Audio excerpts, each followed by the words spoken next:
성경 말씀 창세기 33장 1절에서 20절까지의 말씀 같이 읽겠습니다.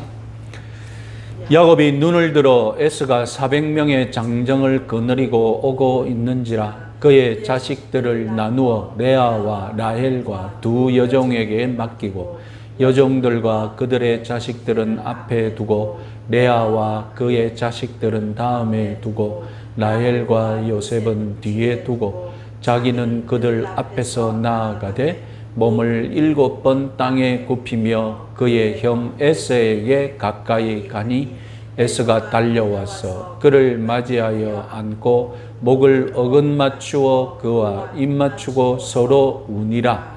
에서가 눈을 들어 여인들과 자식들을 보고 묻되 너와 함께한 이들은 누구냐? 야곱이 이르되 하나님이 주의 종에게 은혜로 주신 자식들이니이다. 그때의 여종들이 그의 자식들과 더불어 나와서 절하고 너야도 그의 자식들과 더불어 나와 절하고 그 후에 요셉이 라헬과 더불어 나와 절하니 에서가 또 이르되 내가 만난 바 이 모든 때는 무슨 까닭이냐? 야곱이 이르되 내 주께 은혜를 입으려 함이니이다. 에서가 이르되 내 동생아 내게 있는 것이 족하니 내 소유는 내게 두라. 야곱이 이르되 그렇지 아니하니이다. 내가 형님의 눈앞에서 은혜를 입었사오면 청하건대 내 손에서 이 예물을 받으소서. 내가 형님의 얼굴을 배운즉 하나님의 얼굴을 본 것 같사오며 형님도 나를 기뻐하심이니이다. 하나님이 내게 은혜를 베푸셨고 내 소유도 족하오니 청하건대 내가 형님께 드리는 예물을 받으소서 하고 그에게 강건함에 받으니라. 에서가 이르되 우리가 떠나자 내가 너와 동행하리라. 야곱이 그에게 이르되 내 주도 아시거니와 자식들은 연약하고 내게 있는 양떼와 소가 새끼를 데리고 있은즉 하루만 지나치게 몰면 모든 떼가 죽으리니 청하건대 내 주는 종보다 앞서 가소서. 나는 앞에 가는 가축과 자식들의 걸음대로 천천히 인도하여 세일로 가서 내 주께 나아가리라. 에서가 가로되 내가 내 종 몇 사람을 내게 머물게 하리라. 야곱이 이르되 어찌하여 그리하리이까? 나로 내 주께 은혜를 얻게 하소서 하매 이날에 에서는 세일로 돌아가고 야곱은 숫곳에 이르러 그 자기를 위하여 집을 짓고 그의 가축을 위하여 우릿간 지었으므로 땅 이름을 숫곳이라 부르더라. 야곱이 밧단 아람에서부터 평안히 가나안 땅 세겜 성읍에 이르러 그 성읍 앞에 장막을 치고 그가 장막을 친 밭을 세겜의 아버지 하몰의 아들들의 손에서 백크시타에 샀으며 거기서 제단을 쌓고 그 이름을 엘렐로이 이스라엘이라 불렀더라. 아멘. 야곱의 삶에는 문자 그대로 드라마틱한 일화들이 많았습니다. 베델에서 천사들이 다리를 오르락내리락 한 것을 본 것, 또 우니엘에서 하나님과 씨름한 것, 이런 일화들과 비교하면 에서와 재회하는 장면은 그다지 주목받지 못합니다.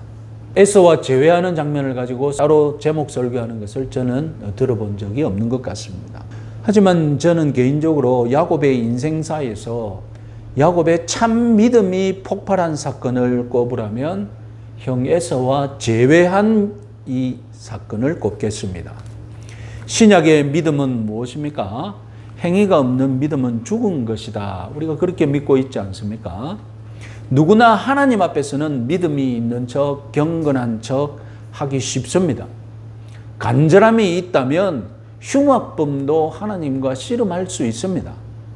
그러나 내가 상속 재산을 빼앗았다는 이유로 나를 죽이려 한 쌍둥이 형을 20년 만에 제외할 때 그때 보여주는 내 믿음, 그때 보여주는 내 인성, 이 모든 것이 섞여서 그 사람의 믿음의 진수가 드러나지 않겠습니까?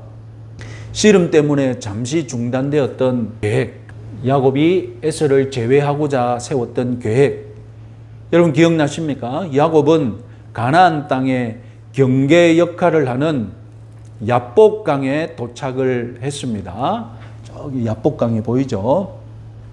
요단강은 갈릴리오에서 사해 호수까지 내려오고 있고 그 한가운데 동에서 서로 흐르는 강이 있죠. 그 야복강입니다. 마하나임 그 근처에서 야곱은 머물고 있습니다. 여기서 야곱의 고향까지 가는 길에는 에서가 살고 있지 않습니다. 무슨 말이냐? 야곱은 고향에 도착해서 에서에게 연락을 해도 괜찮은데 일부러 에서에게 먼저 연락했다는 겁니다. 화해를 요청한 것이죠. 에서는 소식을 듣고 400명을 거느리고 만나러 오고 있습니다.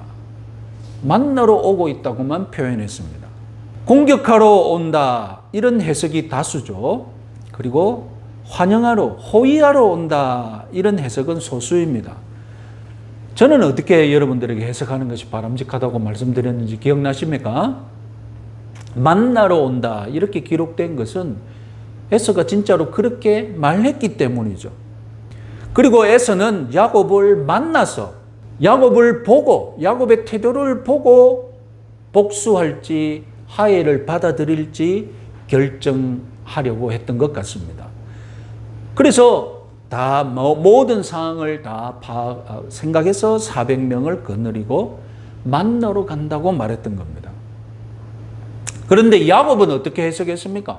아니 400명을 거느리고 나를 만나러 온다고? 당연히 복수하러 오는구나. 나를 때려 죽이려고 오는구나. 그렇게 생각하기 쉽겠죠? 그렇게 해석을 했어요. 그래서 야곱은 첫 번째 대책으로 자기 일행을 어떻게 했습니까? 자기 가족과 가축대를 두 대로 나누었죠. 두 번째 대책은 무엇이었습니까? 하나님께 기도하는 것이었습니다. 그죠? 하나님 살려주십시오. 세 번째 대책은 무엇이었습니까? 선물 공세였죠. 그죠? 이런 엄청난 선물을 먼저 에서에게 보냈습니다. 여기서 끝나지 않습니다. 야곱은 두려움 때문에 잠을 이룰 수가 없었고 야밤에 야복강을 건너갔습니다. 그리고 혼자 떨어져서 다시 기도하려는데 이때 무슨 일이 벌어졌습니까? 네? 웬 낯선 사람이 와서 씨름을 걸어오는 일이 벌어졌던 것입니다. 하나님과 씨름하였죠. 자, 32장 야복강을 야밤에 걷는 일, 여기에 대해서 좀 더 자세히 생각해 보십시다. 에서가 지금 남에서 북으로 찾아오고 있습니다. 야곱은 북에서 남으로 지금 내려오고 있습니다. 그런데 에서가 지금 오고 있는데 강을 건넜어요. 그건 결국 그리상으로 에서를 더 빨리 만나도록 조처한 것입니다. 야곱은 강 건너에서 에서를 영접하려고 기다린 것이 아니라 에서가 오고 있으니까 강을 건너가서 강을 배후에 두고 에서를 만났습니다. 여러분 이것을 군사적으로 뭐라고 합니까? 자기 등 뒤에 강을 지고 퇴로가 없게 막고 적을 맞이하는 것, 이건 뭐라고 합니까?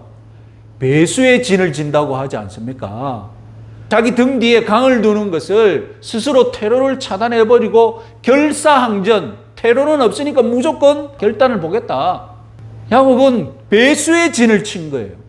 피할 수 없다면 즐기라는 말이 있듯이 지금 에서가 찾아온다고 할 때 야곱은 기꺼이 형을 만나러 가야 되겠다. 강을 건너서 가버린 거예요. 자, 씨름이 중단되고 드디어 날이 밝았습니다. 400명을 거느리고 에서가 저 멀리 오는 것이 보입니다. 하지만 야곱은 어떤 상태입니까? 씨름을 한 덕분에, 하나님과 씨름을 한 덕분에 마음에는 어떤 마음이 있습니까? 그래, 내가 하나님과도 씨름했는데 형을 못 만날 일 없지. 담대함도 넘치고 있었습니다. 야곱이 에서에게 용서를 구하는 이 사파는 우리는 21세기 감성과 21세기 번역으로 접하기 마련입니다. 하지만 히브리어를 문자적으로 번역하면 수천 년 전 고대인들의 정서를 쉽게 느낄 수 있습니다.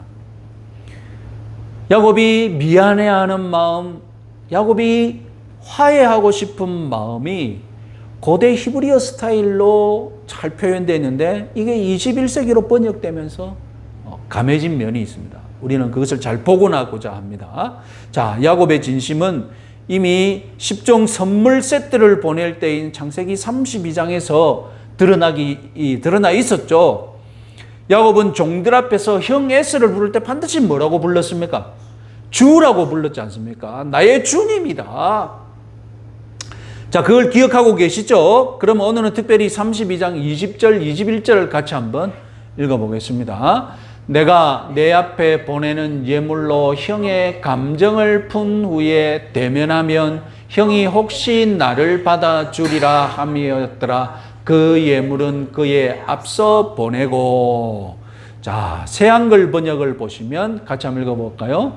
나보다 앞서 보내는 선물로 형님의 굳은 얼굴을 풀어줄 수 있을 거야. 그런 다음에 형님의 얼굴을 뵙고 싶어. 어쩌면 형님이 내 얼굴을 봐주실지도 몰라. 이렇게 선물이 앞서 건너가고. 자, 새 번역도 이 얼굴이라는 단어를 번역하려고 애썼습니다. 그런데 세 번을 번역했는데 원래는 네 번이나 원래 있습니다.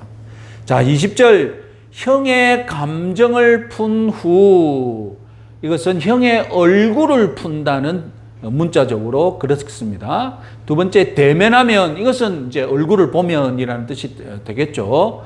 그리고 혹시 나를 받아주리라, 여기서 나는 히브리어로는 내 얼굴을 받아주리라 이렇게 되어 있습니다. 마지막으로 그 예물은 그의 앞서 보내고, 여기서 앞도 내 얼굴 앞에 이런 뜻이 되어 있습니다.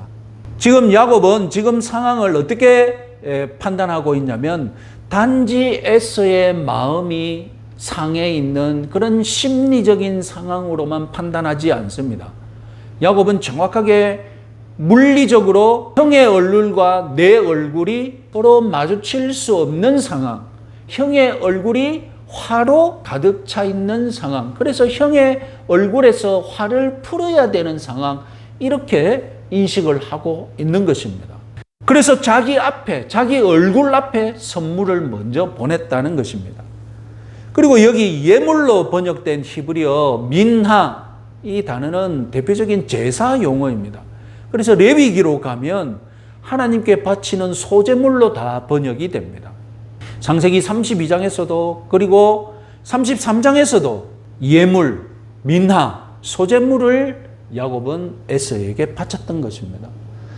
또 다른 히브리어, 아까 보셨다시피 우리 성경은 마음을 풀다, 감정을 풀다라고 번역했는데 얼굴을 풀다, 여기서 풀다로 번역된 히브리어 카파르는 역시 제사 용어인데 그 뜻은 덮다입니다. 죄를 덮는다.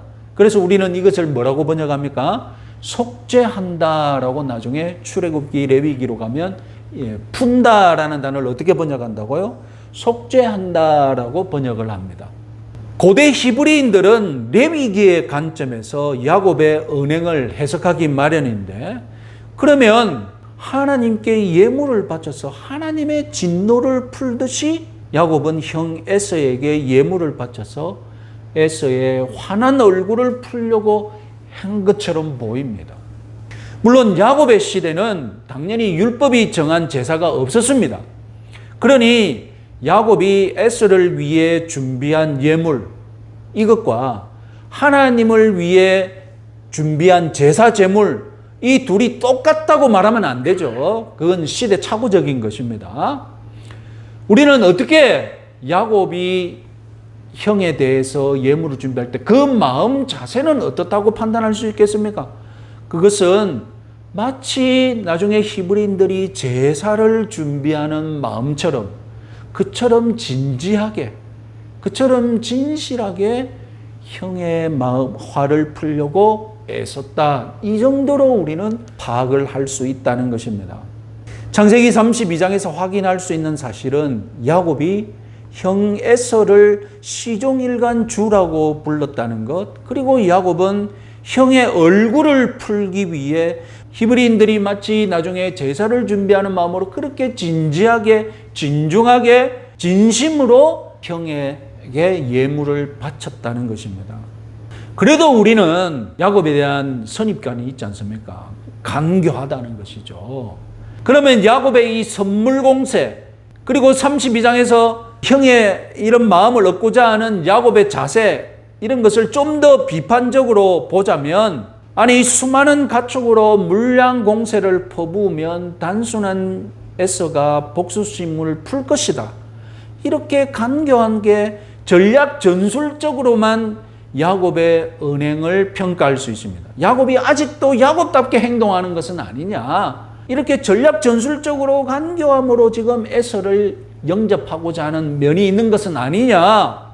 오늘 우리 33장에서 에서와 야곱의 재회 장면을 보면서 우리는 야곱의 진심이 무엇일까? 과연 옛날의 야곱처럼 간교함으로만 지금 에서를 설득하고 있는 것일까?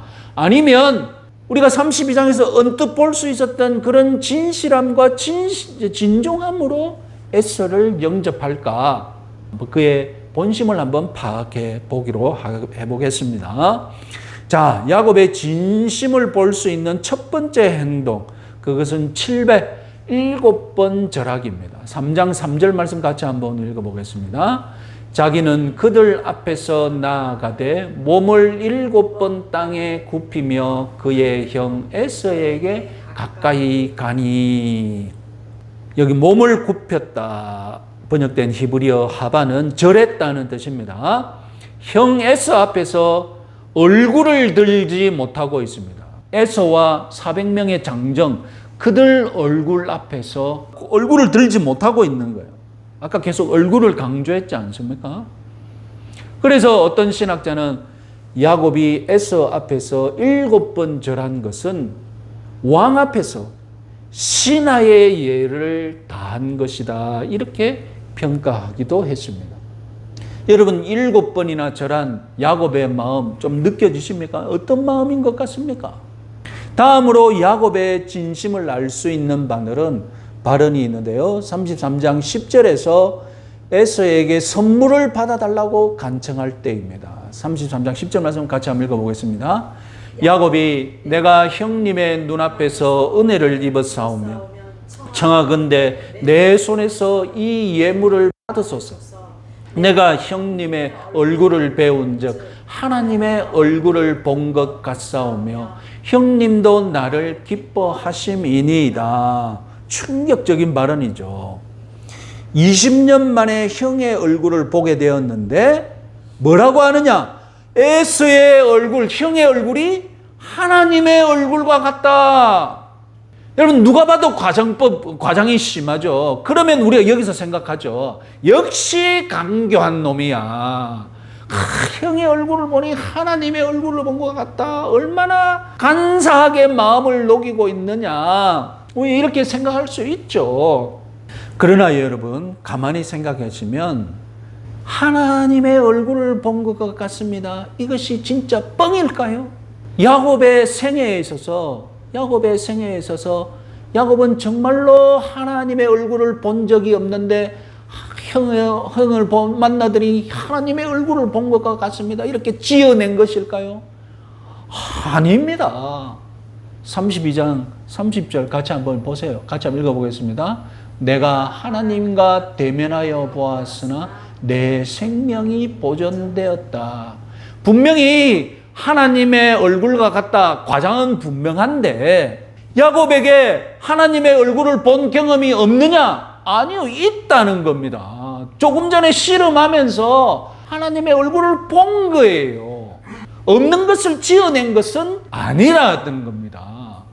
자기 인생에 이런 경험을 한 적이 방금 있었는데 그 기쁨, 그 놀라움, 그것을 이제 형의 얼굴을 영접하면서 과장은 있지만 그래도 솔직하게 적용을 한 거라는 겁니다.